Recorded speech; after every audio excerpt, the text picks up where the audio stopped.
it's a system that allows the people to choose what they want and allows people freedom. So why can't I choose Sharia?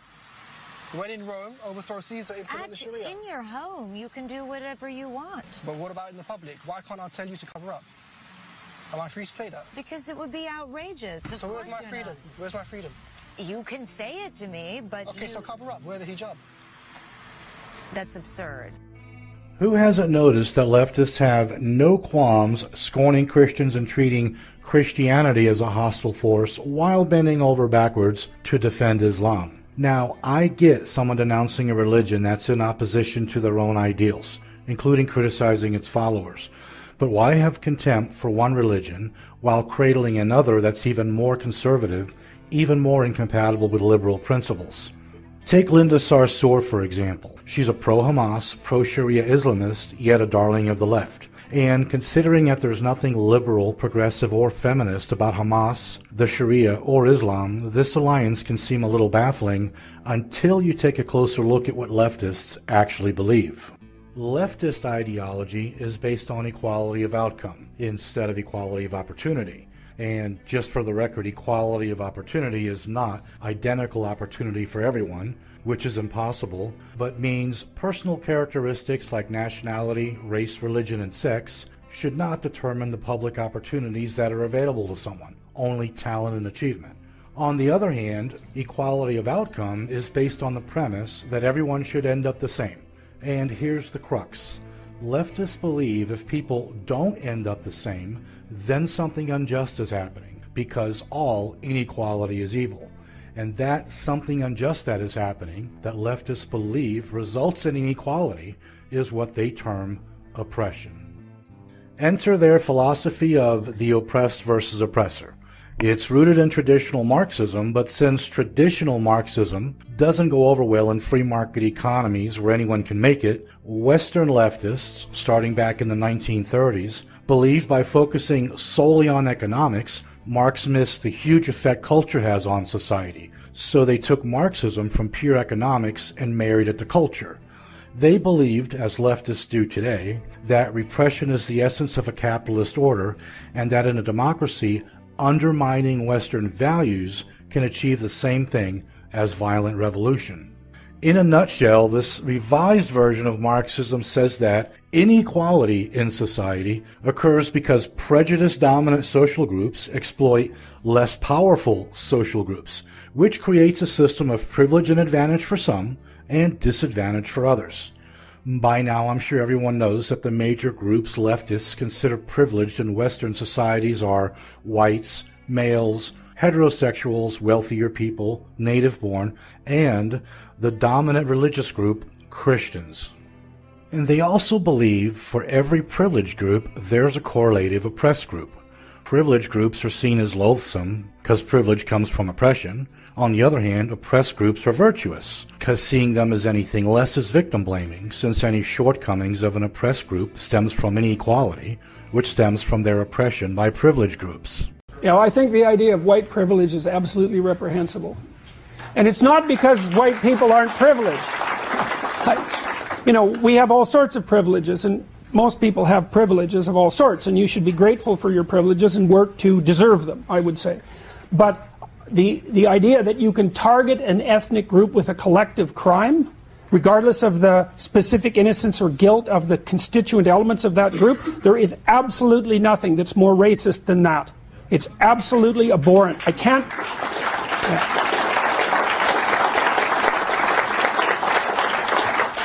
I mean, if you really want to know more about that sort of thing, you should read about the kulaks in the Soviet Union in the 1920s, K-U-L-A-K-S, because they were farmers who were very productive. They were the most productive element of the agricultural strata in Russia, and they were virtually all killed or raped and robbed by the collectivists, who insisted that because they showed signs of wealth, they were criminals and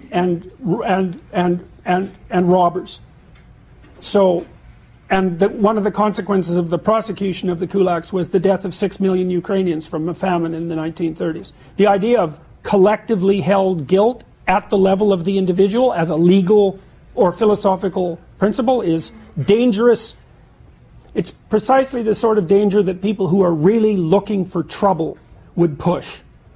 So, and just a cursory glance at 20th century history should teach anyone who wants to know exactly how unacceptable that is. So the left's tolerance towards Islam and intolerance towards Christianity is explained by leftist doctrine, their core beliefs. And it boils down to this. Unlike Christians, leftists see Muslims as an oppressed group, and attacking their religion is oppressing them even more. We have the right to speak out against any ideology that we want to and criticize it for the crimes that it commits, well, people commit in its name. And there's a Christian girl who's a refugee. She was accused of blasphemy and she escaped with her life here in Canada. And can you imagine how she feels when something similar to the blasphemy law that she escaped from is like being implemented here in Canada?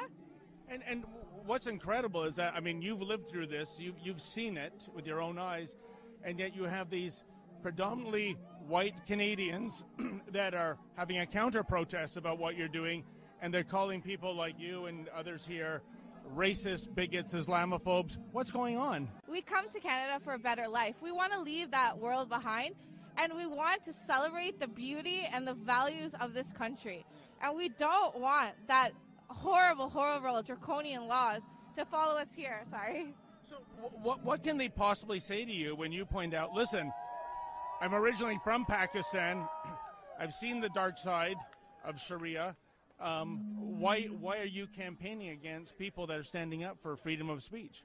Well, when they call me fascist and they call me a white supremacist, I tell them... They call you a white supremacist? A white supremacist. Last time I was here, they're calling me a Nazi scum and a white supremacist. And I'm like, I'm not. How can I be racist against my own people? And they say, it doesn't matter, you still are. And I want to say to them that I'm standing up for my women, my sisters that have died, my sisters that are in jail, the Safia girls. They were Afghani Muslims, and they were killed because their parents thought they were too westernized.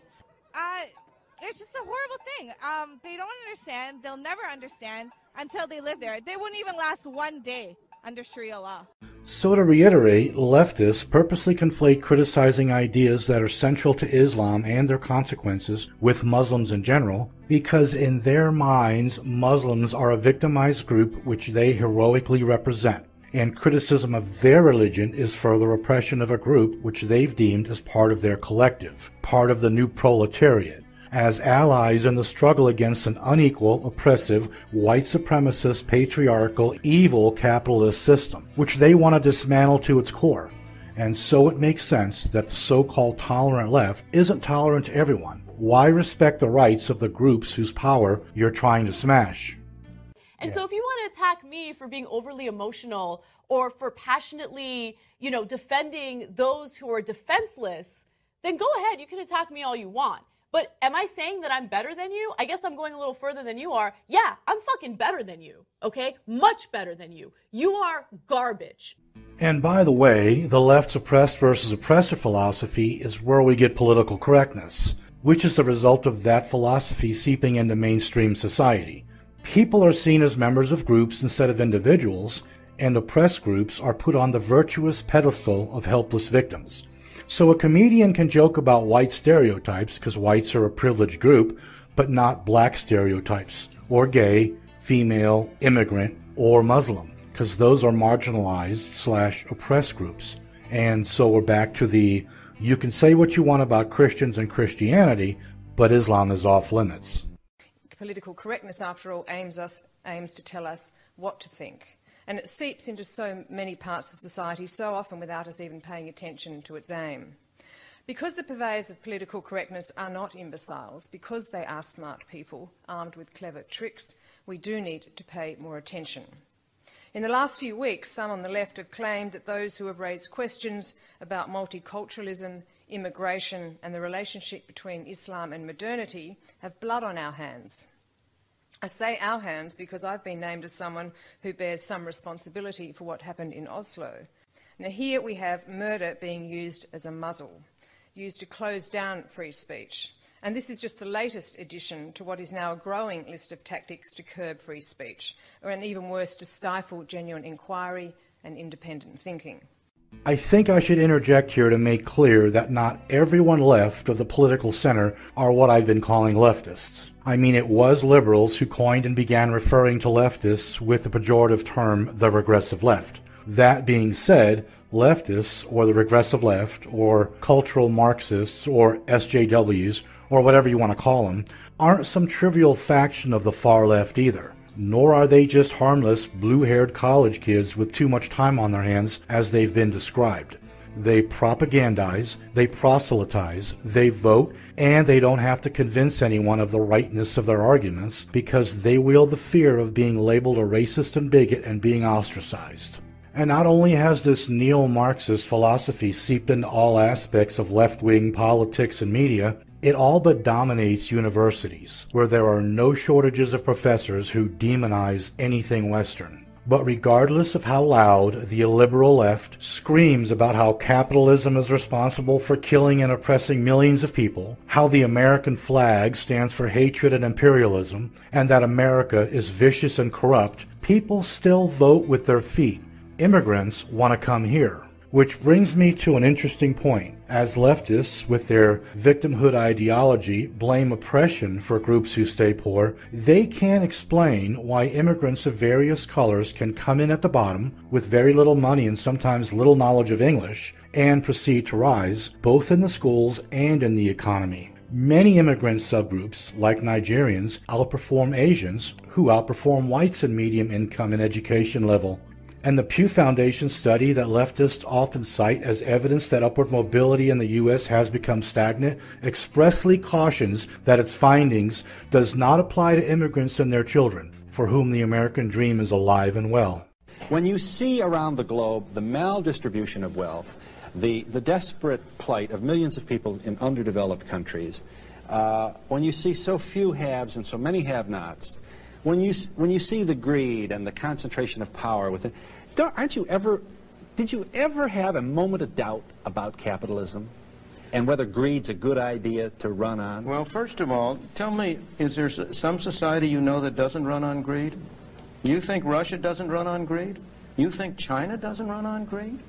What is greed? Of course, none of us are greedy. It's only the other fellow who's greedy. The world runs on individuals pursuing their separate interests. The great achievements of civilization have not come from government bureaus. Einstein didn't construct his theory under order from a bureaucrat. Henry Ford didn't revolutionize the automobile industry that way. In the only cases in which the masses have escaped from the kind of grinding poverty you're talking about, the only cases in recorded history are where they have had capitalism and largely free trade. If you want to know where the masses are worst off, it's exactly in the kinds of societies that depart from that. So that the record of history is absolutely crystal clear, that there is no alternative way so far discovered of improving the lot of the ordinary people that can hold a candle to the productive activities that are unleashed by a free enterprise system. But it seems. And the success of many immigrant groups who start at the bottom shows that because there is inequality doesn't mean there is inequity. Inequality means there's a difference. Inequity is injustice. A just government should do something about injustice, like removing structural barriers that unfairly prevent people from achieving in life. This is treating people equally, and this doesn't restrict personal liberty. But leftists want a government that restricts personal liberty by treating people unequally in the name of equality. And that's not only insane, but contrary to the Enlightenment principles our civilization is based on. In the leftist utopia, individualism is replaced by treating people as members of immutable groups, and personal liberty is replaced with governmental control. And those ideals aren't progressive, they're regressive, and always end with a never-ending string of catastrophes. Societies don't flourish without the liberty for individuals to seek their own self-interest. A popular joke in Soviet Russia was, they pretend to pay us, we pretend to work.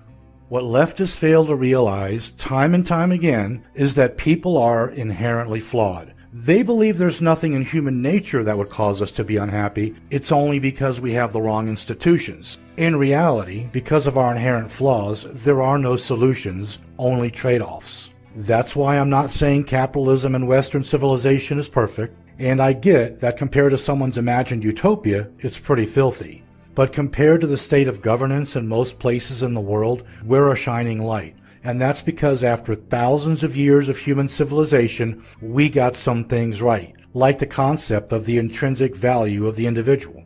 And anyone who thinks it's a good idea to abandon the fundamental principles of the best thing we've come up with so far for a resentful collectivist fantasy better first figure out where we're going to find all the infallible angels who will restructure and run society for us.